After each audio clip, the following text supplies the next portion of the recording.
গতি ফিরেছে চট্টগ্রাম বন্দরে বে টার্মিনাল নির্মাণ প্রকল্প বাস্তবায়নের তাগিদ। ঢাকা আরিচা মহাসড়কে অনুমোদনহীন সিএনজি অটোরিকশার দাপট, বাড়ছে দুর্ঘটনা।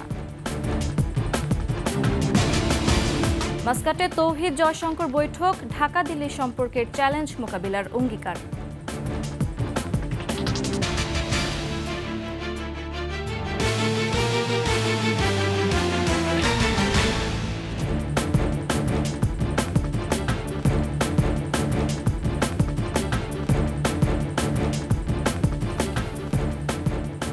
শুনছিলেন সংবাদ শিরোনাম। আমন্ত্রণ সকালের ২১শে সংবাদে, সাথে আছে আমি সুরেশ শ্রাবন্তী। দর্শক, ২১শে টেলিভিশনের সংবাদ একসাথে সরাসরি দেখতে পাবেন আমাদের ফেসবুক পেজ www.facebook.com/2124 অনলাইনে।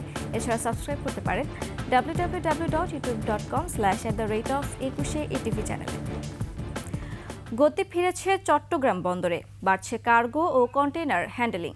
২০২৩ সালের তুলনায় চট্টগ্রাম বন্দরে কন্টেইনার হ্যান্ডেলিং বেড়েছে প্রায় 2,25,000 TEU। এ সময় কার্গো হ্যান্ডেলিং বেড়েছে 29,18,290 মেট্রিক টন। বন্দরের গতিশীলতা ধরে রাখতে বে টার্মিনাল নির্মাণ প্রকল্প বাস্তবায়নে জোর দিচ্ছেন সংশ্লিষ্টরা। চট্টগ্রাম থেকে বিপ্লব মজুমদারের ক্যামেরায় হাসান ফেরদৌসের তথ্যে ডেস্ক রিপোর্ট। দেশের আমদানি রপ্তানি বাণিজ্যের প্রায় ৮০% হয় চট্টগ্রাম বন্দর দিয়ে। বন্দর কর্তৃপক্ষ বলছে ২০২৪ সালে আমদানি রপ্তানি মিলিয়ে কন্টেইনার হ্যান্ডেলিং হয়েছে ৩২,৭৫,৬২৭ TEU, অর্থাৎ যা ২০২৩ সালের চেয়ে প্রায় 2,25,000 TEU বেশি। অপরদিকে ২০২৪ সালে চট্টগ্রাম বন্দরে কার্গো অর্থাৎ খোলা পণ্য হ্যান্ডেলিং হয়েছে ১২,৩১,৪৮,৫৮৩ টন। ২০২৩ সালে হ্যান্ডেলিং হয়েছিল ১২,৩৯,৮৩,০১৪ টন। আমরা সার্বক্ষণিকভাবে নিরাপত্তা দিয়ে থাকি। আমাদের সার্বক্ষণিক সিসিটিভি মনিটরিং হয়, সার্বক্ষণিক আমাদের বিটিএমআইএস মনিটরিং চলছে। এদিকে কন্টেইনার ও কার্গো হ্যান্ডেলিং বাড়লেও চট্টগ্রাম বন্দরে ২০২৩ সালের তুলনায় ২০২৪ সালে জাহাজ আসার সংখ্যা কমেছে। ২০২৪ সালে চট্টগ্রাম সমুদ্র বন্দরে জাহাজ আসে ৩,৮৬৭টি, আর ২০২৩ সালে এসেছিল ৪,১০৩টি। জাহাজ অনেক সময় ছোট বড় সাইজের হতে পারে। ইদানিং বড় জাহাজ আসার কারণে অনেক সময় বেশি কার্গো নিয়ে আসে, সেই হিসাবে জাহাজের সংখ্যার উপর এটা ফুললি ডিপেন্ড করে না। ২০১৩ সালে সাগর উপকূলে নতুন বন্দরে বে টার্মিনাল নির্মাণের উদ্যোগ নেওয়া হলেও নানা জটিলতায় শুরু করা যায়নি। বন্দরের সক্ষমতা বাড়াতে বে টার্মিনাল নির্মাণ প্রকল্প বাস্তবায়নের কথা বলছেন সংশ্লিষ্টরা। বে টার্মিনালের যে রিকোয়ারমেন্ট, এটা অত্যন্ত জরুরি এবং আমরা অলরেডি পিছিয়ে গেছি। আমদানি রপ্তানি কার্যক্রম বৃদ্ধি পাওয়ায় চট্টগ্রাম বন্দরে রাজস্ব আয় বেড়েছে আগের বছরের চেয়ে ২১.৩৯% বেশি। ২০২৪ সালে আয় বেড়েছে ৫,০৫৫ কোটি টাকা। খুরশিদ আলম, ডেস্ক রিপোর্ট, ২১শে টেলিভিশন। ঢাকা রিচা মহাসড়কের ধামরাই অংশে অবাধে চলছে অনুমোদনহীন সিএনজি অটোরিকশা। এতে বাড়ছে দুর্ঘটনার ঝুঁকি। ধামরাইয়ের ঢাকা রিচা মহাসড়কের ইসলামপুর থেকে বারবাড়িয়া এলাকা পর্যন্ত সড়কে চলছে সিএনজি চালিত অটোরিকশা। এতে প্রায়ই ঘটছে ছোট বড় দুর্ঘটনা, মৃত্যুর ঘটনাও ঘটছে। মহাসড়কে পুলিশের তৎপরতায়ও থামানো যাচ্ছে না এসব যানবাহন। শুধু সার্ভিস লেনই নয়, মূল লেনেও চলছে সিএনজি চালিত অটোরিকশা। এদিকে মহাসড়কে সিএনজি অটোরিকশা বন্ধে নিয়মিত অভিযানের কথা জানিয়েছে হাইওয়ে পুলিশ। আর পথচারীরা বলছেন, আরও কার্যকর পদক্ষেপ না নিলে সড়কে শৃঙ্খলা ফিরবে না।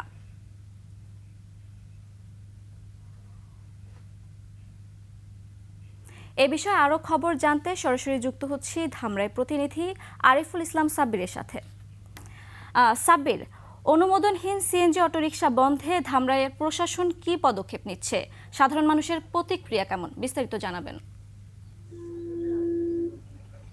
শ্রাবন্তী, আমরা ঢাকা রিচা মহাসড়কের এই বারবাড়িয়া থেকে ইসলামপুর যেই অংশটি, সেই অংশটিতে দেখেছি অবাধে এই নিষিদ্ধ 3 চাকার যেই যানবাহন সেগুলো চলছে এবং এই নিষিদ্ধ যানবাহন চলাচলের কারণে প্রায়ই এই মহাসড়কে দুর্ঘটনা ঘটছে। সাধারণ যাত্রীরা বলছেন যে মূলত আইন শৃঙ্খলা বাহিনীর গাফিলতির কারণেই এই দুর্ঘটনাগুলো ঘটছে। এজন্য তারা আইন শৃঙ্খলা বাহিনীর নিয়মিত তদারকির দাবি করলেও আমরা গত কয়েকদিন ধরেই এই ঢাকা রিচা মহাসড়কে ঘুরে দেখেছি যে আইন শৃঙ্খলা বাহিনীর যেই তৎপরতা সেটি কিন্তু আমরা খুব বেশি দেখিনি। আমরা আইন শৃঙ্খলা বাহিনীর সঙ্গে কথা বলেছি, তারা আমাদেরকে বলেছেন যে তাদের জনবল সংকট সহ বিভিন্ন কারণে তারা এই 3 চাকার যানবাহন আসলে রোধ করতে পারছেন না। তবে তারা বলছেন যে তারা নিয়মিত এই মহাসড়কে যাতে 3 চাকার যানবাহন না ওঠে সেজন্য তৎপর রয়েছেন। আমরা যে স্থানীয় যারা এই সড়কে চলাচল করেন তাদের সঙ্গে আমরা কথা বলেছি, তারা আমাদেরকে বলেছেন যে আইন শৃঙ্খলা বাহিনীর সঙ্গে সঙ্গে যদি সাধারণ যাত্রীরাও কিছুটা সচেতনতা দেখান তাহলেই আসলে এই মহাসড়কে যেই 3 চাকার যানবাহন সেগুলো আসলে রোধ করা সম্ভব। এজন্য আসলে সবাইকেই সচেতন হওয়ার জন্য দাবি জানিয়েছেন। আসলে শ্রাবন্তী, এই ছিল আমার কাছে। ধন্যবাদ আপনাকে। দর্শক, চলে যাচ্ছি অন্যান্য সংবাদে। ঢাকা দিল্লি সম্পর্কের চ্যালেঞ্জ মোকাবিলায় কাজ করতে একমত হয়েছে বাংলাদেশ ও ভারত। ওমানের মাসকাটে পররাষ্ট্র উপদেষ্টা মোহাম্মদ তৌহিদ হোসেন ও ভারতের পররাষ্ট্রমন্ত্রী এস জয়শঙ্করের মধ্যে বৈঠকে পারস্পরিক উদ্বেগ ও স্বার্থ সংশ্লিষ্ট দ্বিপক্ষীয় বিষয়ে আলোচনা হয়েছে। গঙ্গা পানি বন্টন চুক্তি নবায়ন ও সীমান্ত সমস্যা বিষয়ে গুরুত্ব দেন পররাষ্ট্র উপদেষ্টা। আকবর হোসেন সুমনের রিপোর্টে জানাচ্ছেন খুরশিদ আলম। ওমানের মাস্কটে ইন্ডিয়ান ওশান কনফারেন্সের পার্শ্ব বৈঠকে বসেন ভারতের পররাষ্ট্রমন্ত্রী এস জয়শঙ্কর ও বাংলাদেশের পররাষ্ট্র উপদেষ্টা তৌহিদ হোসেন। প্রায় আধা ঘন্টার এই বৈঠকে দুই দেশের সম্পর্কে দেখা দেওয়া চ্যালেঞ্জগুলো দূর করতে কাজ করার উপর গুরুত্ব দিয়েছে ঢাকা দিল্লি। পররাষ্ট্র উপদেষ্টা তৌহিদ হোসেন গঙ্গা পানি চুক্তি নবায়নের জন্য আলোচনা শুরুর উপর জোর দেন। সার্ক স্থায়ী কমিটির বৈঠক আয়োজনের গুরুত্ব তুলে ধরে এ বিষয়ে ভারত সরকারকে বিবেচনার অনুরোধ করেন। এছাড়া উভয় পক্ষই আগামী 18-20 ফেব্রুয়ারি নয়াদিল্লিতে দুই দেশের বর্ডার গার্ড ফোর্সের মহাপরিচালক পর্যায়ের বৈঠকে সীমান্ত সম্পর্কিত বিভিন্ন সমস্যা নিয়ে আলোচনা এবং সমাধানের পথ তৈরি হবে বলেও আশা করেন। এদিকে এই সাক্ষাৎ নিয়ে সামাজিক যোগাযোগ মাধ্যম এক স্যান্ডেলের পোস্টে জয়শঙ্কর বলেন, আলোচনায় দ্বিপক্ষীয় বিষয়ে অগ্রাধিকার দেওয়া হয়েছে, যেখানে বিমস্টেক নিয়ে আলোচনা হয়েছে। Khurshid Alam, desk report, 21 television. বাংলাদেশের ক্ষমতাচ্যুত প্রধানমন্ত্রী শেখ হাসিনাকে মোদী সরকার ভারতে আশ্রয় দিলেও দেশটির 50% বেশি মানুষের অবস্থান এই সিদ্ধান্তের বিপক্ষে।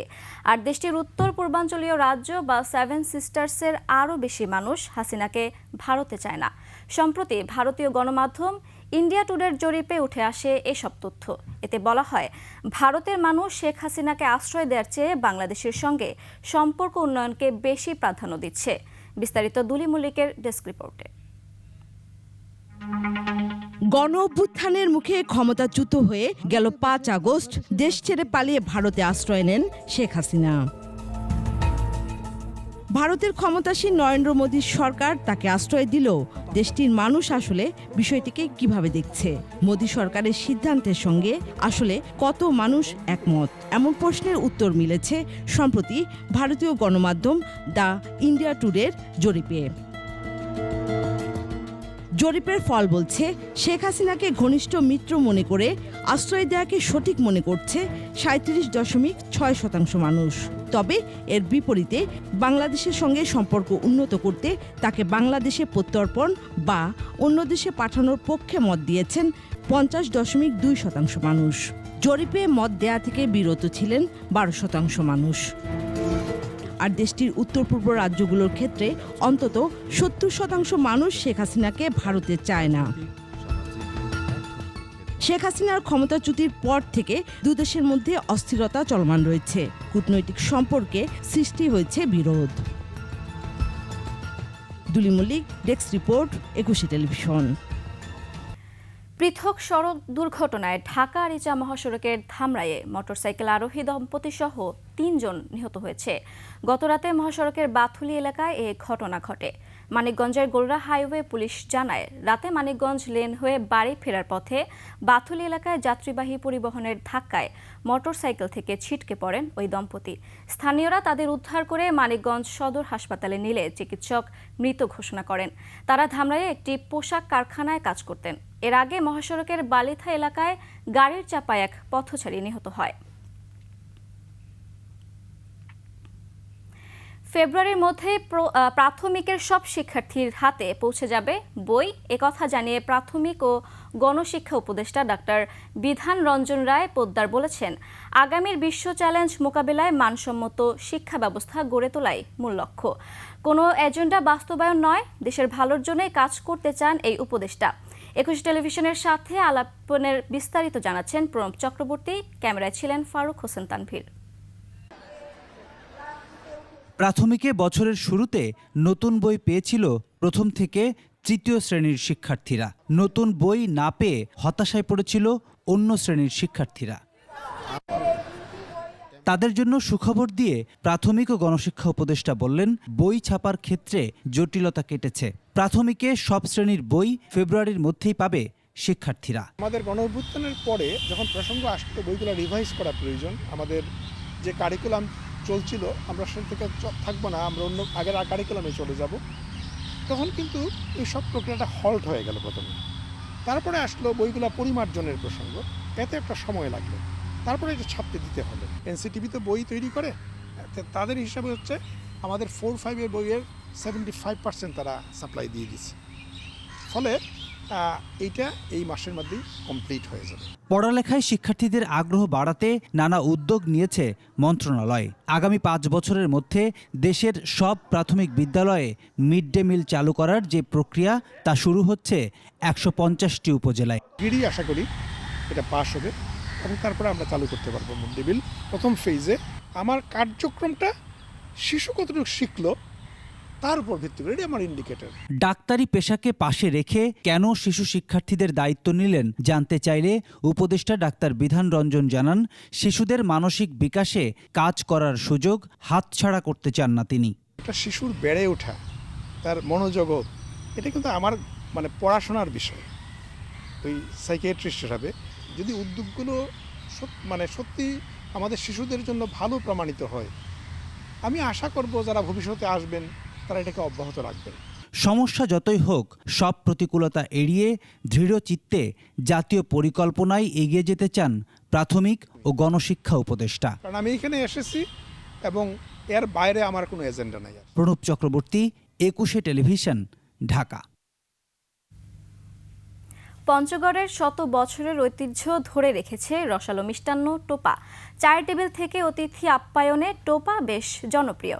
চালের গুঁড়ো, ময়দা, চিনি ও গুড় দিয়ে তৈরি বিশেষ এ মিষ্টান্ন টোপা খেতে যতটা সুস্বাদু তেমনি স্বাস্থ্যসম্মত হওয়ায় বাড়ছে এর চাহিদা। স্থানীয়রা বলছেন, ক্রেতাদের রুচি ও চাহিদা পূরণে নির্ভেজাল খাবার হিসেবে টোপা তার ঐতিহ্য অক্ষুণ্ণ রেখেছে। পঞ্চগড় প্রতিনিধির তথ্য ছবিতে ডেস্ক রিপোর্ট। দিন বদলের সাথে সাথে পরিবর্তন হয় মানুষের রুচি আর চাহিদার। মেনুতে যুক্ত হয় নানান পদ। রসনাবিলাসী খাবারের ভিড়ে পঞ্চগড়ের মিরগড়ে তৈরি রসালো টোপা এখনও তার জনপ্রিয়তা ধরে রেখেছে। অতিথি আপ্যায়ন আর বন্ধুদের চা চক্রে মিষ্টান্ন হিসেবে টোপা এখনও সমান জনপ্রিয়। চালের গুঁড়ো, ময়দা, চিনি অথবা গুড় দিয়ে তৈরি রসালো মিষ্টান্ন টোপা এখন জেলার মানুষের রসনাবিলাসের পাশাপাশি দেশের বিভিন্ন এলাকায় যাচ্ছে উপহার হিসেবে। কৃত্রিম কোনো রং বা কেমিক্যাল না থাকায় স্বাস্থ্যসম্মত খাবার হিসেবেও পরিচিতি রয়েছে এই মিষ্টান্নটির। আগে চিনি দিয়ে বানানো হতো, এখন গুড় দিয়েও তৈরি করা হচ্ছে। এটা আমাদের স্বাস্থ্যের জন্য কোনো ক্ষতি করতেছে না। এটা আমার জন্মলগ্ন থেকে শুরু করে খাচ্ছি, আমাদের গুরুজন করছে, এখন আমরা করছি। এছাড়া স্কুল কলেজের টিফিন হিসেবে শিক্ষার্থীদের কাছে খুবই প্রিয় এই মিষ্টান্ন। মিরগড়ের টোপাটি খেতে অনেক মজা। টিফিনের সময় আমরা বন্ধু বান্ধব মিলে মিরগড়ের টোপা খেতে আসি। নাটোরের চমচম বা অন্যান্য খাবার দেখে সেই জেলাটার নাম বলতে পারি, তেমনি কিন্তু টোপা বলতে পঞ্চগড় বলতে হবে। শত বছর আগে আন্ধারি বেগম নামের এক নারীর তৈরি এই টোপা মিষ্টি বিক্রি করে অনেকে আর্থিকভাবে সচ্ছলতা অর্জন করেছেন। পরিমাণ মতো পানি দিয়ে গুড়ের শিরা তৈরি করি, চিনির শিরা তৈরি করি এবং পানি আর ময়দা দিয়ে সুন্দরভাবে আমি খামিরটা প্রায় 20 মিনিট আধা ঘন্টা যাবত নাড়েচাড়ে তৈরি করি। এই খাবারটা সর্বপ্রথম বানাতো আন্ধারি রানী একটা মহিলা, সে হিন্দু ছিল। তারপরে আমার দাদা শুরু করে এটা। আমার দাদা বানাতে বানাতে আমার দাদা তো মারা গেল, তারপরে আমার বাবা বিক্রি করতো, বাবা বানাতো। সংশ্লিষ্টরা আশা করছেন নতুন প্রজন্মের হাত ধরে টোপা মিষ্টান্নটি একসময় মিষ্টির বাজারে বড় জায়গা করে নেবে। Masuma Lisa, desk report, 21 television. শেষ করছি সকালের 21 সংবাদ। যাবার আগে সংবাদ শিরোনামগুলো আরও একবার। গতি ফিরেছে চট্টগ্রাম বন্দরে বে টার্মিনাল নির্মাণ প্রকল্প বাস্তবায়নের তাগিদ। ঢাকা আরিচা মহাসড়কে অনুমোদনহীন সিএনজি অটোরিকশার দাপট, বাড়ছে দুর্ঘটনা। মাসকাটে তৌহিদ জয়শঙ্কর বৈঠক, ঢাকা দিল্লি সম্পর্কের চ্যালেঞ্জ মোকাবিলার অঙ্গীকার।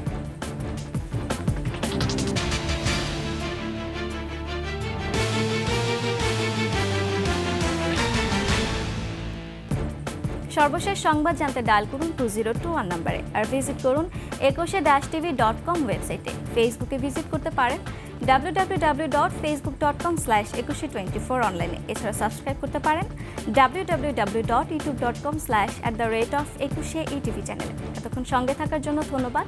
পরবর্তী সংবাদ সকাল 9টায় দেখার আমন্ত্রণ রইল। 21-এর সাথেই থাকুন।